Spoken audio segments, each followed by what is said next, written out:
भारत समाचार की खबर का बड़ा असर देखने को मिला है। राकेश सक्सेना के खिलाफ अब तक एक्शन नहीं लिया गया है। प्रमुख सचिव नरेंद्र भूषण भी संदेह के घेरे में है, लेकिन उनको अभी तक हटाया नहीं गया है। भारत समाचार की खबर का बड़ा असर देखने को मिला है। जिस तरह से देखिए पीडब्ल्यूडी में तबादले को लेकर तमाम जो अनियमितताएं सामने आ रही थी, उस पर बड़ी कार्रवाई। नरेंद्र भूषण अभी तक उनको नहीं हटाया गया है। राकेश सक्सेना के खिलाफ भी अभी तक कोई एक्शन नहीं लिया गया है। प्रमुख सचिव नरेंद्र भूषण भी संदेह के घेरे में है, लेकिन उनको अभी तक हटाया नहीं गया है।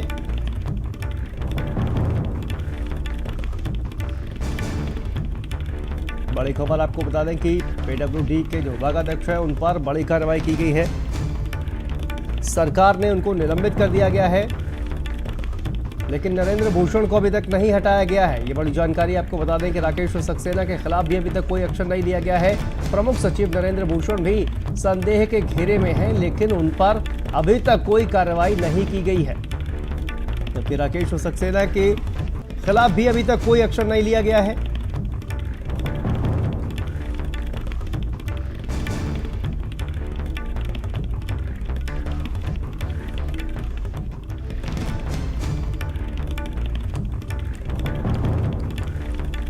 तो देखिए मंत्री के ओएसडी पर कार्रवाई की गई है और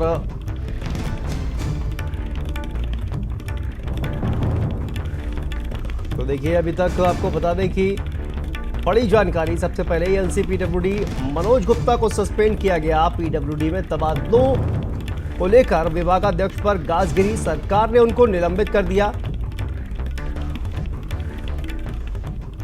ए.के. श्रीवास्तव के खिलाफ भी देखिए कोई कार्रवाई नहीं हुई है। शैलेंद्र यादव, अश्विनी मिश्रा पर भी कोई कार्रवाई नहीं हुई है। और राकेश सक्सेना के खिलाफ अभी तक कोई एक्शन नहीं लिया गया है। प्रमुख सचिव नरेंद्र भूषण भी संदेह के घेरे में है, लेकिन उन पर कोई कार्रवाई नहीं की गई है। एक विशेष सचिव और ए.के. श्रीवास्तव के खिलाफ भी कोई कार्रवाई नहीं की गई है। शैलेंद्र यादव, अश्विनी मिश्रा पर भी कोई कार्रवाई नहीं की गई है।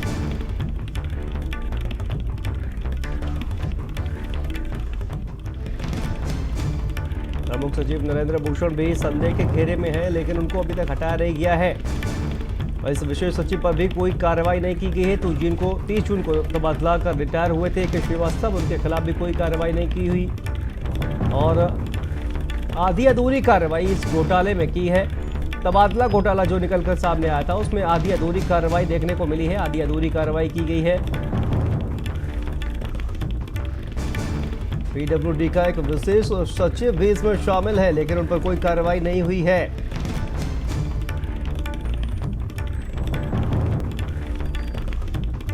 तो आधी अधूरी कार्रवाई देखने को मिली है, लेकिन आपको बता दें कि ये भारत समाचार की खबर का बड़ा असर देखने को मिला है। जिस तरह से तमाम जो तबादले में जिस तरह का भ्रष्टाचार हुआ, जिस तरह की अनियमितताएं पाई गई हैं, उसके बाद अब सरकार की बड़ी कार्रवाई सामने आई है और विभागाध्यक्ष पर गाज गिरी है।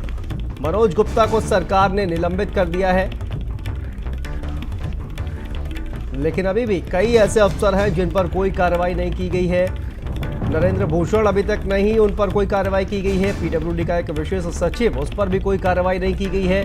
और 30 जून को तबादला कर रिटायर हुए ए.के. श्रीवास्तव के खिलाफ भी कोई कार्रवाई नहीं हुई है। शैलेंद्र यादव, अश्विनी जैसे तमाम जो लोग हैं उन पर कोई कार्रवाई नहीं हुई है। तो आधी अधूरी ये कार्रवाई जो है वो निकलकर सामने आ रही है और ये आधी अधूरी कार्रवाई की गई है।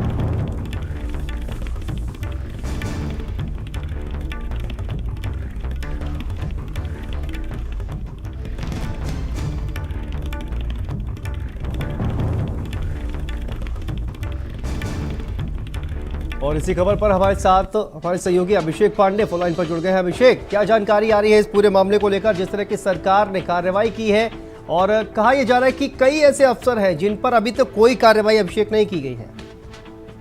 देखिए, सबसे बड़ी बात है कि ये एक बहुत बड़ी कार्रवाई के रूप में इसको देखा जा सकता है। पीडब्ल्यूडी विभाग में जिस तरीके से ट्रांसफर हुए, बात हो, उसकी शिकायतें हुई, उसको लेकर के बहुत सवाल उठ रहे थे। बहुत सवाल इसलिए भी उठे क्योंकि मानकों को दरकिनार करके ये ट्रांसफर पोस्टिंग का खेल हुआ है इसमें। और जब उच्च स्तरीय जांच कराई गई तो पाएगा कि विभागाध्यक्ष खुद इसमें संलिप्त हैं, निचले स्तर के कर्मचारी संलिप्त हैं, ओएसडी जो कि केंद्रीय प्रतिनियुक्ति से उत्तर प्रदेश में आए थे काम करने के लिए, उनकी संलिप्तता पाई गई। तो कल से और आज तक के बीच में कई बड़ी कार्रवाई की गई है, लेकिन अभी भी हम ये कह रहे हैं कि जो बड़ी मछलियां हैं वो बची हुई हैं, क्योंकि अगर इतने बड़े पैमाने पर पॉलिसी का वायलेशन हो रहा है, ट्रांसफर पॉलिसी का उल्लंघन करके ट्रांसफर किए जा रहे हैं, तो कहीं ना कहीं उच्च अधिकारियों की संलिप्तता इसमें है।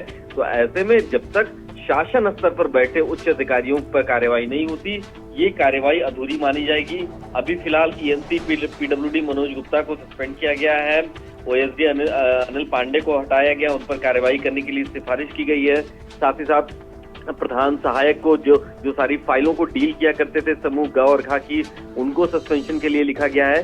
तो कई बड़ी कार्रवाई देखने को मिल रही है, लेकिन अभी भी शासन स्तर पर जिन लोगों ने इन ट्रांसफर्स का अनुमोदन किया, जिन लोगों के सिग्नेचर्स उस पूरी कार्रवाई का हिस्सा बने हैं, उन पर भी एक्शन होना बाकी है।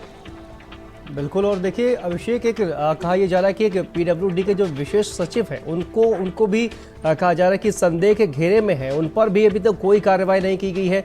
इसके अलावा जो कहा जाए कि जो जिनका तबादला हो गया या जो रिटायर हो गए, उन पर भी कोई कार्रवाई नहीं की गई है। क्या वो इस पूरे मामले में दोषी नहीं है? देखिए उच्च स्तरीय जांच हुई है जी, सामूहिक उत्तरदायित्व सबका तय किया जाता है। इसमें प्रमुख सचिव नरेंद्र भूषण भी हैं, जाहिर तौर पर उनको पता होना चाहिए कि उनके विभाग में क्या हो रहा है। विभाग के प्रमुख सचिव हैं, विभाग की पूरी निगरानी उनके जिम्मे है। 30 जून तक जो लोग इस पूरे ट्रांसफर का खेल करके रिटायर हो गए, कि श्रीवास्तव वो भी बचे हुए हैं। इसके अलावा पीडब्ल्यूडी में और भी कई अधिकारी हैं, विशेष सचिव स्तर के अधिकारी हैं, जो इस पूरे मामले में जिनकी संलिप्तता प्राइमा फेसाई दिख रही है और दिखनी भी चाहिए, क्योंकि एक बड़ा स्कैम है। मंत्री खुद इसकी शिकायत कर रहे हैं। उच्च अधिकारी जब इसकी जांच करते हैं तो कई लोगों की संलिप्तता आती है, विभागाध्यक्ष खुद इसमें संलिप्त पाए जा रहे हैं। तो ये एक बड़ी कार्रवाई के रूप में दिखाया सकता है, और इसमें अगर शासन में बैठे लोगों पर कार्रवाई नहीं हुई तो ये मैसेज बिल्कुल लाउड एंड क्लियर रहेगा कि कुछ लोगों को बचाया गया और कुछ लोगों पर गाज गिराई गई। बिल्कुल। और अभिषेक देखिए, ये जो कार्रवाई हुई है किस तरह से इसको देखा जाए, क्योंकि एक तरफ तो सरकार जिस तरह से कह रही है कि जीरो टॉलरेंस जो है वो भ्रष्टाचार के खिलाफ, लेकिन तमाम जो बड़े अफसर हैं वो बड़े पदों पर बैठे हुए हैं। जिस तरह से तबादलों में ये इस तरह का भ्रष्टाचार निकलकर सामने आया, उसके बाद सरकार ने भले ही कार्रवाई की है, लेकिन कहीं ना कहीं सरकार पर भी सवाल उठ रहे हैं। अभिषेक देखिए, ये योगी सरकार पर सवाल उठा है, और उसके बाद ही ये कड़ा एक्शन देखने को मिला है। ट्रांसफर पोस्टिंग पिछले कई सालों से चल रहे हैं, हर साल होता है। ट्रांसफर पॉलिसी आती है, ट्रांसफर किए जाते हैं अधिकारियों के, उसकी एक पॉलिसी बनाई गई है। लेकिन इस बार जब ट्रांसफर्स को लेकर के विभागीय मंत्रियों ने सबसे पहले माध्यमिक शिक्षा में सवाल उठाया गया, मुख्यमंत्री के सामने इसकी पूरी पंचायत हुई, विभागीय एसीएस और मंत्री को बैठाया गया। उसके बाद स्वास्थ्य विभाग में खुद डिप्टी सीएम ब्रजेश पाठक ने चिट्ठी लिखी एसीएस को और मुख्यमंत्री को चिट्ठी लिखी कि गड़बड़ियां हुई हैं। फिर पीडब्ल्यूडी का नाम आया, वन विभाग में नाम आया। कई ऐसे विभाग हैं जहां पर जब शिकायतें आई तो मुख्यमंत्री कार्यालय से जांच बिठाई गई पीडब्ल्यूडी और स्वास्थ्य विभाग की जांच करने के लिए। ये सरकार के ऊपर सवाल था और ये पॉलिटिकल भी बना। कई राजनीतिक दलों की तरफ से सवाल उठाए गए कि यहाँ पर तबादला घोटाला हो रहा है, और जब उच्च स्तरीय जांच कराई गई तो उसकी तस्वीर भी सामने दिखी। प्राइमा फेसाई जो उल्लंघन था वो सामने खुल करके आ गया कि ट्रांसफर पॉलिसी का कैसे उल्लंघन किया जा रहा है, और इसमें वो नाम आ रहा है जो बहुत बड़े बड़े लोग हैं, विभाग को चला रहे हैं, विभागाध्यक्ष है। अभी ये पीडब्ल्यूडी का खेल सामने आया है। अभी स्वास्थ्य महकमे में भी तकरीबन 500 ट्रांसफर जो है नियमों को दरकिनार करके किए गए हैं। इंतजार है उन फाइलों का जब स्वास्थ्य विभाग के बड़े अफसरों पर भी कार्रवाई की जाएगी। अभी पीडब्ल्यूडी की जो कार्रवाई है एक नजीर बन सकती है, लेकिन इसमें एक कदम और आगे जाना होगा जब शासन में बैठे अधिकारियों की भूमिका और जवाबदेही को तय किया जाए। बिल्कुल, बहुत बहुत शुक्रिया अभिषेक इस तमाम जानकारी के लिए।